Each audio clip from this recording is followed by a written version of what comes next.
Good evening, everyone. I am from Japan. So I'd like to start with a story about Japanese fishing villages. In the past, every fisherman was tempted to catch as many fish as possible. But if everybody did that, the fish, common shared resource in the community, would disappear.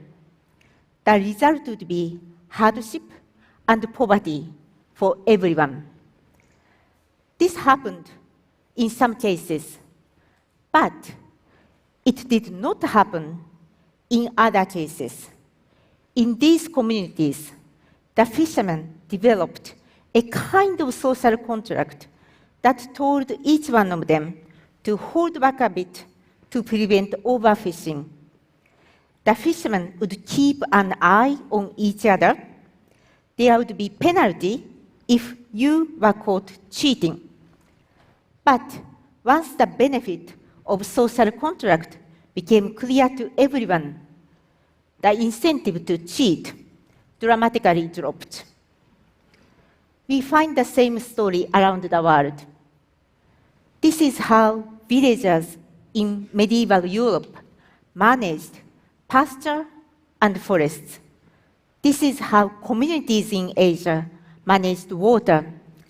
And this is how indigenous peoples in the Amazon managed wildlife. These communities did realize they relied on a finite shared resource. They developed rules and practice on how to manage those resources, and they changed their behavior so that they could continue to rely on those shared resources tomorrow by not overfishing, not by overgrazing, not by polluting or depleting water streams today. This is a story of the commons and also how to avoid the so-called tragedy of the commons. But this is also a story of an economy that was mainly local, where everybody had a very strong sense of belonging. Our economies are no longer local. When we moved away from being local, we started to lose our connection to the commons. We carried economic objectives, goals, and systems beyond the local, but we did not carry the notion of taking care of commons. So, our oceans, forests, once very close to us as our local commons, moved very far away from us. So today, we pumped millions of tons of greenhouse gases into the air. We dump plastics, fertilizers, and industrial waste into the rivers and oceans. And we cut down forests that absorb CO2. We make the world biodiversity much fragile. We seem to have totally forgotten that there is such a thing like global commons, air, water, forests, and biodiversity. Now, it is the modern science that reminds us how vital the global commons are. In 2009, a group of scientists proposed how to assess the health of the global commons. They defined 9 planetary boundaries vital to our survival. Then they measured how far we could go beyond we cross over the tipping points or threshold that would lead us to the irreversible or even catastrophic change. This is where we were in 1950s. We broadly remain within safe operating space marked by the green line. But look at where we are now. We have crossed 4 of those boundaries, and we will be crossing others in the future. How did we end up in this situation? Well, my personal story may tell us something. 5 years ago, I was appointed as CEO of the GEF, Global Environment Facility. But I am not a conservationist or not an environmental activist. I am an economist, and for the last 30 years, I had worked for public finance in my home country and around the world. I can tell you one thing for sure. During these 30 years, the notion of the global commons never crossed my mind. I didn't have a single conversation about the global commons with my colleague. This tells me that the notion of the global commons was not really entering into the big money decisions like state budget or investment plans. And I'm wondering why we have this sheer ignorance about the global commons, including me myself. One possible explanation might be that until recently, it didn't really matter too much. Even if we mess up some part of the environment, we were not fundamentally changing the functions of the Earth system. The global commons had still enough capacity to take the punches we gave them. In fact, the fish was still plentiful. The fields for grazing was still vast. Our mistake was to assume the capacity of the Earth for self-repair had no limits. It does have limits. The message from the science is very clear. We humans become an overwhelming force to determine the future living condition on Earth. And what's more, we are running out of time. If we don't act on now, we will be losing the global commons. It's only our generation who are able to preserve the commons as we know them. Now is the time we start managing the global commons as our parents or grandparents managed their local commons. The first thing we need to do is to simply recognize that we do have the global commons, and they are very, very important. Then we need to build the stewardship of the global commons into all our thinking, our business, our economy, our policy making, in all of our actions.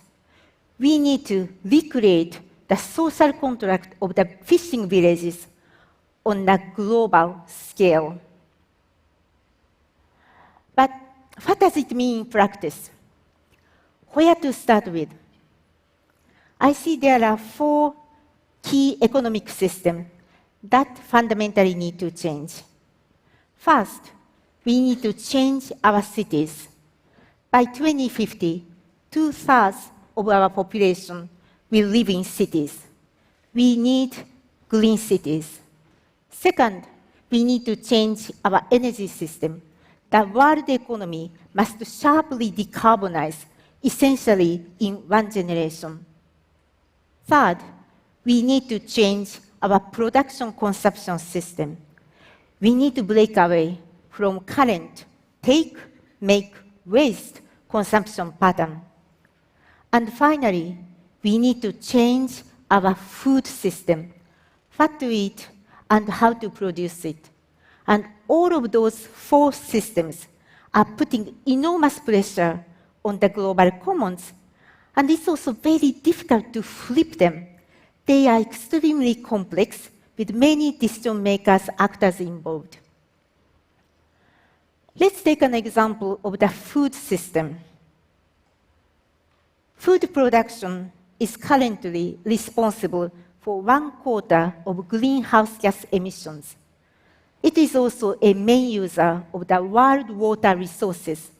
In fact, 70% of today's water was used to grow crops. Vast areas of tropical forests are used for agriculture, this deforestation drives extinction. In fact, we are losing species 1,000 times faster than natural rate. And on top of all those bad news, 1/3 of food produced today globally is not eaten. It's wasted.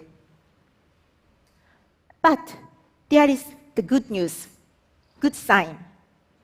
Coalitions of stakeholders are now coming together to try to transform the food system with one shared goal: how to produce enough healthy food for everyone.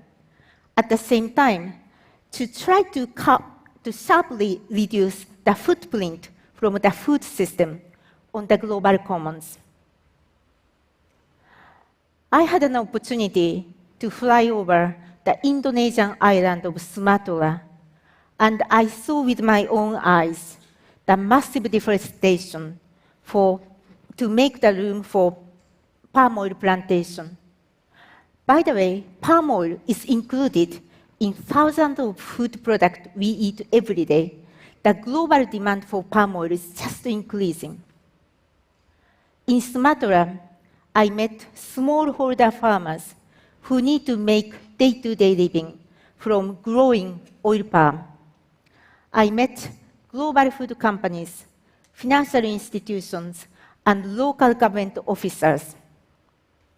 All of them told me that they can't make that change by themselves, and only by working together under a kind of new contract or new practice do they have a chance to protect tropical forests. So it's so encouraging to see, at least for the last few years, this new coalition among these committed actors along the supply chain come together to try to transform the food system. In fact, what they are trying to do is to create a new kind of social contract to manage the global commons. All changes start at home, at your place, and at my place. At GEF, Global Environment Facility, we have now a new strategy, and we put the global commons at its center. I hope we won't be the only ones.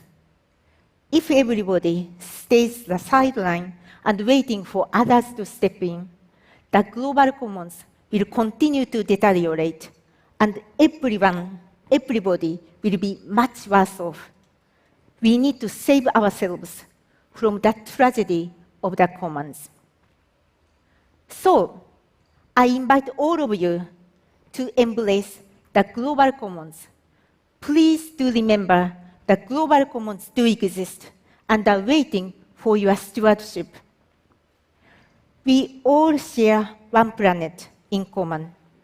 We breathe the same air, we drink the same water, we depend on the same ocean, forests, and biodiversity. There is no space left on Earth for egoism. The global commons must be kept within their safe operating space, and we can only do it together. Thank you so much.